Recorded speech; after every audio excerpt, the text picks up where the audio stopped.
बिस्मिल्लाहिर्रहमानिर्रहीम। अस्सलाम वालेकुम। कैसे हैं जी आप सब? उम्मीद करती हूँ जी आप सब खैरियत से होंगे। तो जी आज मैं आपके लिए लेके आई हूँ स्पेनिश ऑमलेट की रेसिपी, जिसको मैं बहुत आसान तरीके से आपके बनाना बताऊंगी, जिससे कि आपकी जो सब्जियां हैं वो अच्छे से गल जाएंगी, वो कच्ची नहीं रहेंगी। तो जी उसके लिए मैंने लिया है एक पैन के अंदर मैंने डाला है 5 टेबलस्पून ऑयल। ऑयल हमारा हल्का सा गर्म हो चुका है। ज्यादा गर्म तेल में हम आलूओं को ऐड नहीं करेंगे, क्योंकि आलूओं के अंदर पानी होता है। ज्यादा गर्म ऑयल में अगर हम आलू ऐड करेंगे तो वो उसके छींटे उड़ेंगे। आलू ऐड करने के बाद हम 1 से 2 मिनट के लिए इसको पकाएंगे। 1 से 2 मिनट आलूओं को पकाने के बाद हम इसमें ऐड करेंगे गाजर। एक गाजर ली थी मैंने, उसको मैंने बारीक चॉप कटिंग में कट कर लिया है, और गाजरों को भी हम 1 से 2 मिनट के लिए पकाएंगे। गाजर क्योंकि थोड़ी सख्त होती है, इसलिए मैंने इसको पहले ऐड कर दिया है। गाजर डाल के भी मैंने पका ली है 1 से 2 मिनट के लिए। अब मैं इसमें ऐड कर रही हूँ शिमला मिर्च। हाफ शिमला मिर्च मैंने ली थी, मैंने क्यूब कटिंग में कट किया है, और मिर्च डालने के बाद मैंने उसको अच्छे से भून लिया है। अब मैं इसमें ऐड कर रही हूँ प्याज। प्याज हम बिल्कुल एंड पे ऐड कर रहे हैं, क्योंकि प्याज जो है वो थोड़ा सॉफ्ट होता है और बहुत जल्दी जो है नरम हो जाता है, इसलिए प्याज जो है वो हम एंड पे ऐड करेंगे। प्याज को भी ऐड करने के बाद हम सिर्फ 2 से 3 मिनट के लिए इसको फ्राई करेंगे, और उसके बाद हम इसको एक प्लेट में निकाल के ठंडा करेंगे। ये देखिए जी, प्याज को भी मैंने 2 से 3 मिनट के लिए फ्राई कर लिया है, और जो हमारे आलू हैं वो माशाल्लाह से डन हो चुके हैं। हमने आलूओं को बिल्कुल डन करना है, इनमें थोड़ा सा भी हमने कच्चापन नहीं छोड़ना।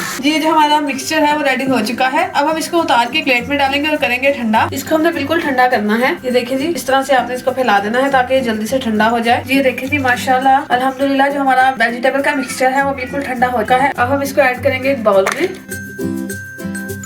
और अब हम इसमें ऐड करेंगे कुछ ऐसी सब्जियां जिनको ज्यादा पकाने की जरूरत नहीं होती है। उसमें मैंने ली है थोड़ी सी बंद गोभी कर लिया था, उसको भी मैंने बारीक कट कर लिया है। और सबसे इम्पोर्टेंट चीज हरी मिर्चें, जिनको मैंने बारीक कट किया है। 3 से 4 मेरे पास हरी मिर्चें थी, मैंने उनको बारीक कट किया है, वो डालेंगे हम इसमें। अब हम इसमें ऐड करेंगे अंडे।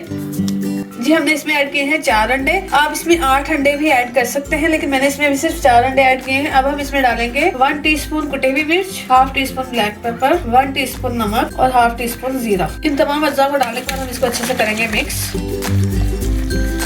जी देखिए जी, हमारा मिक्सचर है वो रेडी हो चुका है। जी पैन को मैंने चूल्हे पे रख लिया है। अब मैं इसमें डाल रही हूँ 2 टेबलस्पून ऑयल। वो हमारा गर्म हो चुका है। अब मैं इसमें ऐड करूंगी ये हमारा मिक्सचर।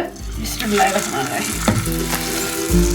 मिक्सचर को ऐड करने के बाद हम इसको ढके 3 से 4 मिनट के लिए पकाएंगे। ऑमलेट को डाल के मुझे पकाते हुए 4 से 5 मिनट हो चुके हैं। अब हम इसकी करेंगे साइड चेंज, और साइड चेंज हम इस तरह से करेंगे। हम लेंगे एक प्लेट को हम इसके ऊपर इस तरह से रख के,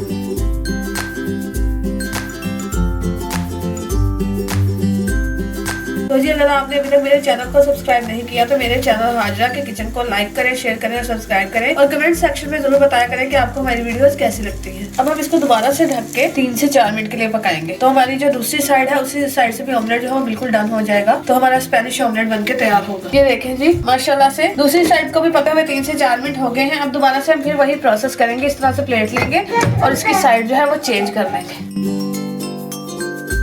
साइड चेंज करने के बाद हम इसको आराम से फिर से पैन में डाल देंगे। तो जी माशाल्लाह अल्हम्दुलिल्लाह हमारा जो स्पेनिश ऑमलेट है ये बनके तैयार हो चुका है। उम्मीद करती हूँ जी आपको हमारी आज की रेसिपी भी अच्छी लगी होगी। इसको सहरी में बनाएं और अपने घर वालों के साथ एंजॉय करें, और रमजान आपका सबका अच्छा गुजरे। तो ओके जी, अल्लाह हाफिज।